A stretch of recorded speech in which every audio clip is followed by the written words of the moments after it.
Agora a gente traz mais uma atualização envolvendo o caso de Felipe Martins.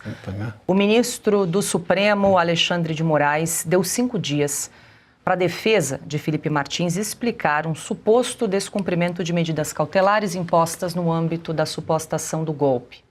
Segundo Moraes, houve um movimento sem sinal de GPS na tornozeleira eletrônica de Martins entre as 17h50 e 18h53 do dia 23 de outubro, um intervalo de pouco mais de 1 hora. O ministro determinou, então, que os advogados apresentem esclarecimentos em até 5 dias, sob pena de prisão imediata. A decisão foi publicada após as alegações finais da Procuradoria-Geral da República e das defesas dos réus, entre eles o ex-diretor da Polícia Rodoviária Federal, Silvinei Vasques. Ontem também a Procuradoria-Geral da República defendeu a abertura de uma investigação sobre os registros de entrada de Felipe Martins nos Estados Unidos, apontando divergências em sistemas oficiais. A defesa, no entanto, diz que o ex-assessor não viajou ao país e que o caso segue sob apuração federal nos Estados Unidos. Bom, a gente recebe no Sem Filtro para falar sobre essa decisão do ministro Moraes. A gente conversa agora com um dos advogados do Felipe Martins, o doutor Ricardo Schaefer. Muito boa noite, doutor Ricardo. Seja bem-vindo mais uma vez em Oeste Sem Filtro. Acho que tem 2 pontos, né? Primeiro, essa alegação de descumprimento de medida cautelar por parte do Felipe Martins e também essa abertura de uma investigação por parte aí da Procuradoria-Geral da República. Mas eu queria focar, doutor Schaefer, nessa questão da alegação de um suposto descumprimento da cautelar no caso uso da tornozeleira eletrônica. Segundo o ministro Alexandre de Moraes, ela teria ficado sem sinal por volta ali de 1 hora na semana passada. Eu gostaria de ouvi-lo para entender o que se passou, o que realmente aconteceu. Boa noite. Muito boa noite a todos. Eu agradeço mais uma vez a oportunidade de estar aqui na Oeste conversando com vocês e com toda a audiência da Oeste. Aqui para nós é muito tranquilo, porque para quem está mais acostumado com o direito criminal aqui no Brasil, nós estamos mais do que acostumados com falhas no sinal, né, para aqueles que têm que usar a tornozeleira eletrônica. É algo que é pontual, apesar do ministro ele ter colocado ali que houve 1 hora, né, de ausência de sinal. Talvez o ministro ele desconheça o funcionamento, né, do equipamento, como funciona o sistema, tanto é que o próprio laudo encaminhado diariamente, né, até o ministro, pela central de monitoramento do DEPEN, aqui do Paraná, ele explica que na verdade, o que houve, né, foi a demora de 2 minutos entre o sinal que o Felipe ele recebeu, que é um alarme sonoro na tornozeleira, até que ele fosse até a janela do apartamento, para que ele pudesse ficar numa área mais aberta, mais próxima, que houvesse sinal de celular, e o sinal ele pudesse retornar. Então, o sinal ele ficou fraco por o período de 1 hora. Quando passou desse período de 1 hora com sinal fraco, a tornozeleira ela apita, né?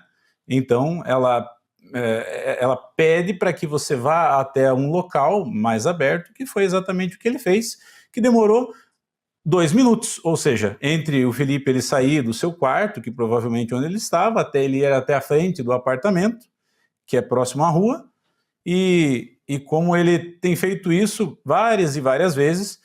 É uma falha que é técnica, é uma questão de infraestrutura e de geografia também. O próprio juiz aqui da comarca aqui de Ponta Grossa, que mandava os relatórios, ele mesmo já tinha recebido essa explicação do DEPEN e as acatou, porque o relevo aqui da nossa cidade, ele é muito acidentado. O centro, ali onde Felipe mora, é cheio de prédios ali, então atrapalha o sinal da tornozeleira, e isso absolutamente não é uma violação. Então, somente, tanto é que a gente muito provavelmente vai responder ainda essa manifestação do ministro ainda hoje, né? E a gente vai focar no que realmente interessa, né? Que é o fato de tanto da PF e da PGR tentarem esconder aquilo que é mais importante, que é justamente essa fraude lá nos Estados Unidos, da qual o Felipe foi vítima e que hoje eles tentam inverter, mas a gente pode falar isso um pouco mais adiante.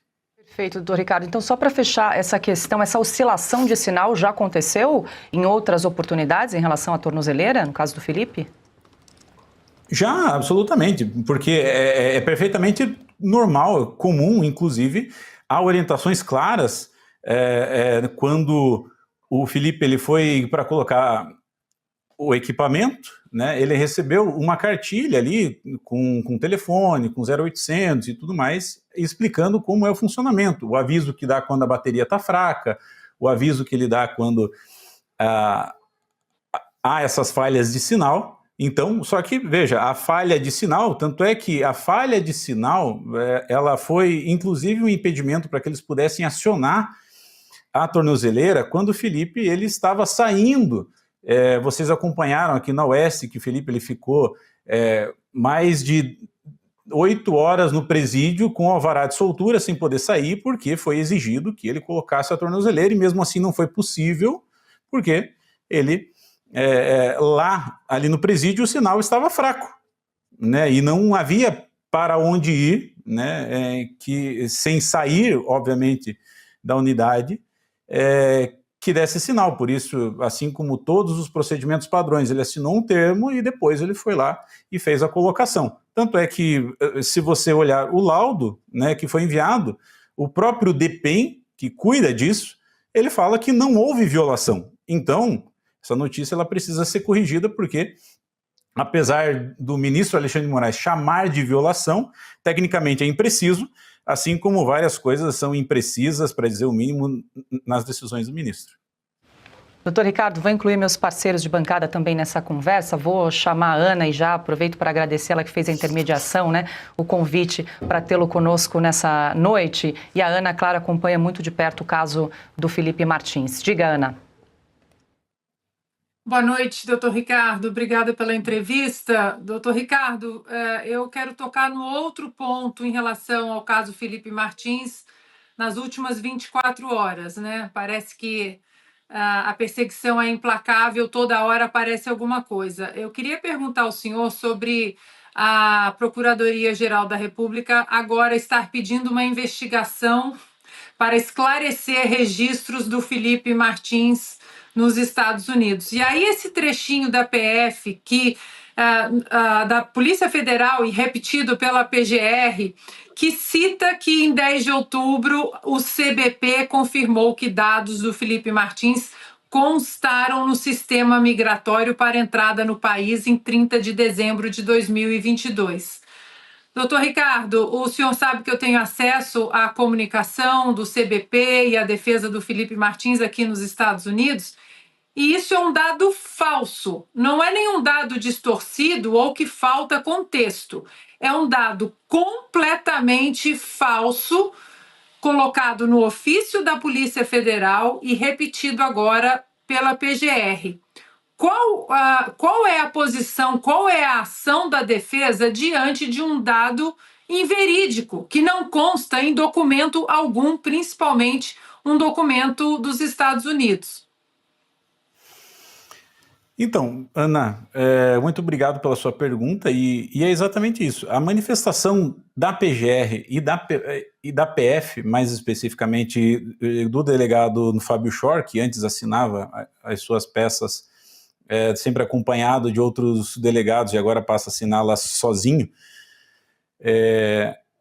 que é um fato interessante também, deixa muito claro que eles não têm compromisso nenhum com a verdade, com buscar a verdade dos fatos, porque eles distorcem aquilo que eles encontram para que se encaixe na conclusão que eles querem chegar, né? Então, é exatamente isso que a PGR fez.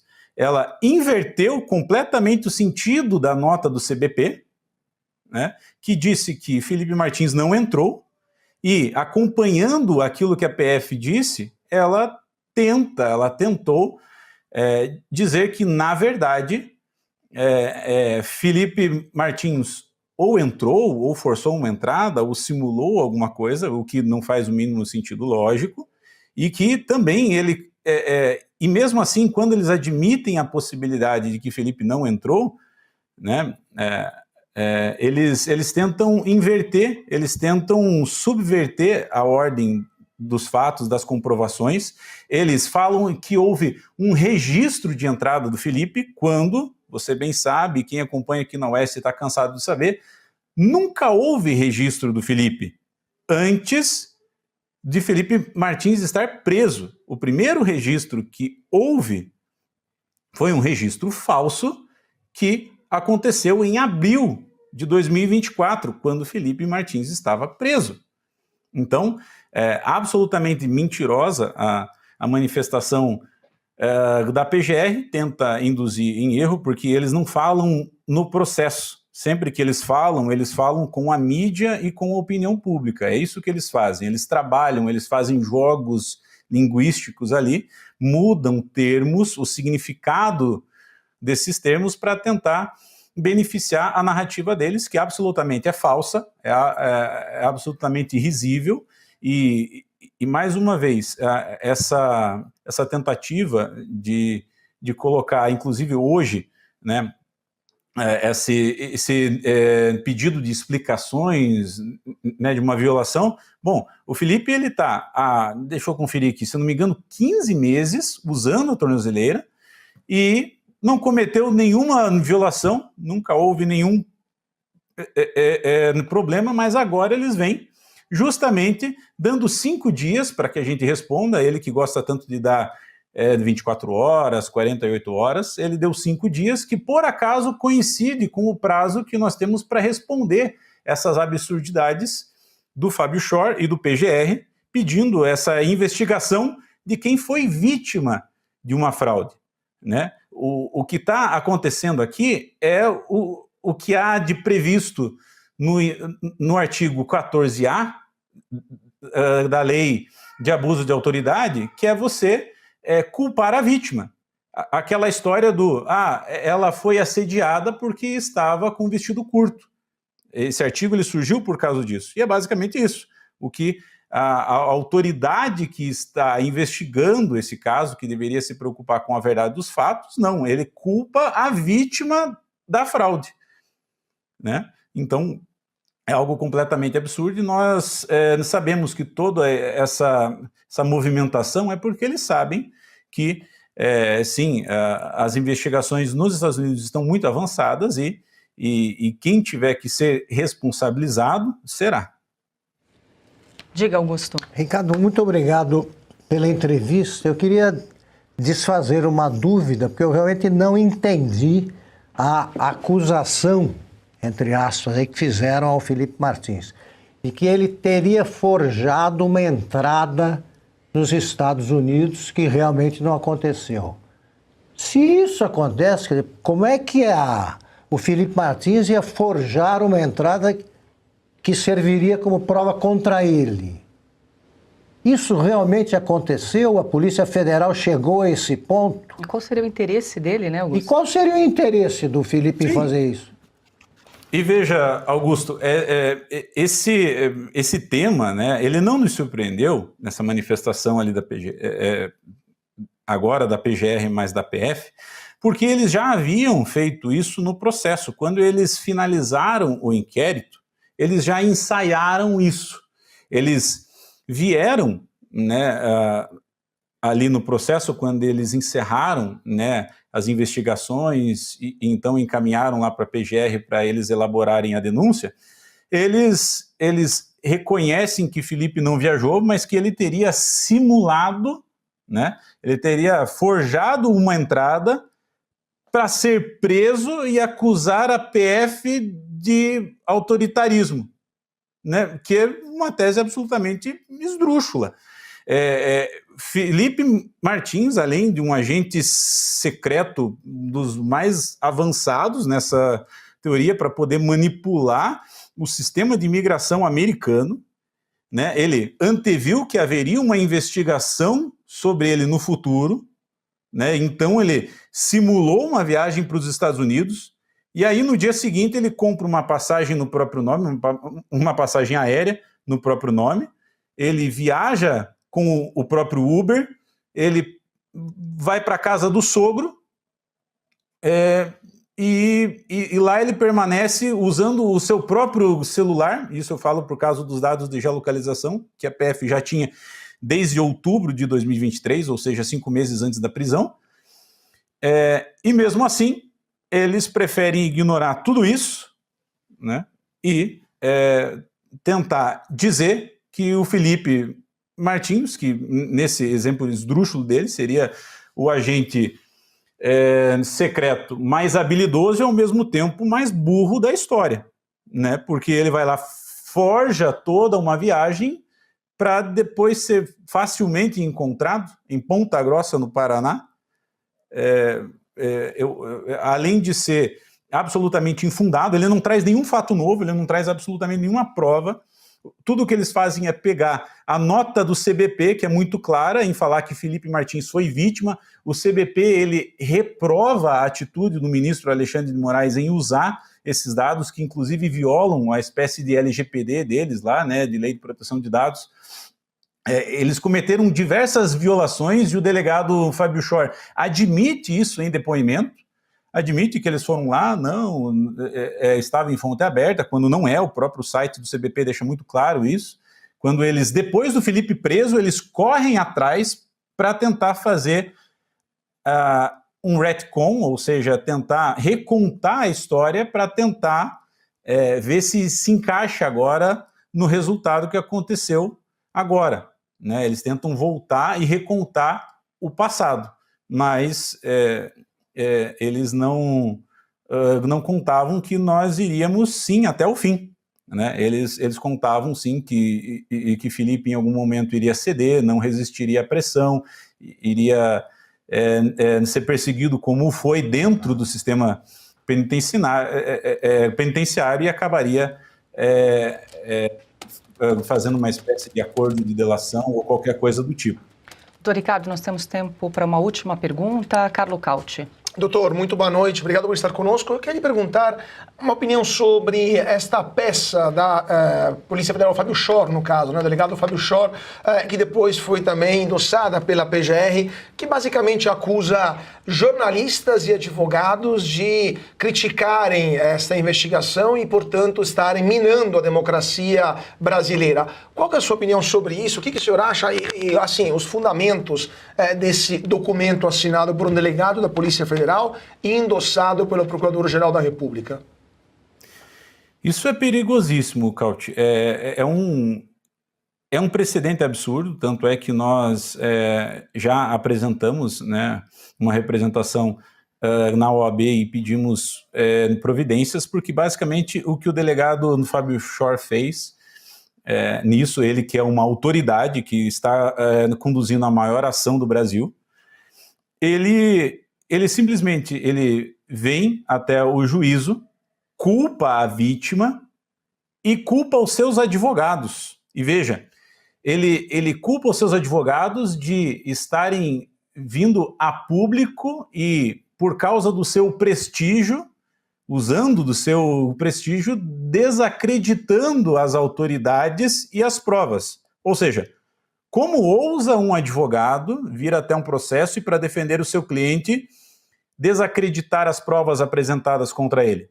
Né? Ou seja, você está se defendendo demais. E com relação à mídia, ele faz o mesmo, né? Que é basicamente dizer que todos aqueles que estão divulgando e comentando críticas ao processo, às investigações, a condução porca feita por ele até aqui, basicamente ele está chamando de milícia digital e colocando nesse mesmo bolo, portanto, o Wall Street Journal, né, todos os jornais que falaram sobre o caso, isso não só a Oeste, que cobre com excelência, mas a Folha, Poder, todos os meios de comunicação que por acaso postaram matérias que eles entendam que tenha sido uma crítica à investigação e que buscaram desacreditar, né, as provas e as autoridades ali envolvidas,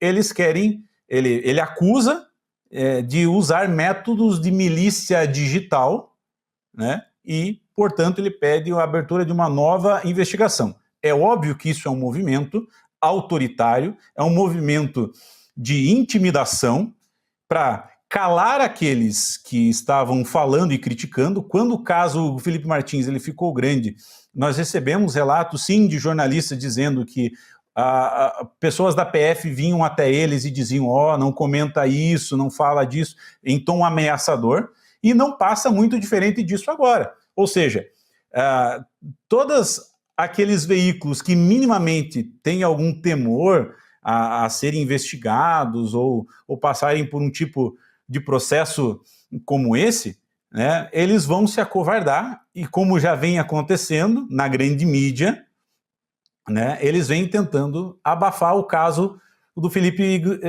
Martins. E essa matéria plantada de hoje ali, né, porque foi um movimento racional do Alexandre em colocar isso justamente hoje, para buscar uma resposta, mas para tentar abafar lá no final essa resposta, nós não vamos dar isso a ele, vamos dar a resposta contundente com relação à tornozeleira hoje ainda, para que o foco possa ser dado ao que realmente importa, que foi o trabalho mal feito, tanto da PF quanto da PGR, para que a gente possa esclarecer realmente quem foi que fraudou. A gente vem pedindo isso há 2 anos e não nos é dado.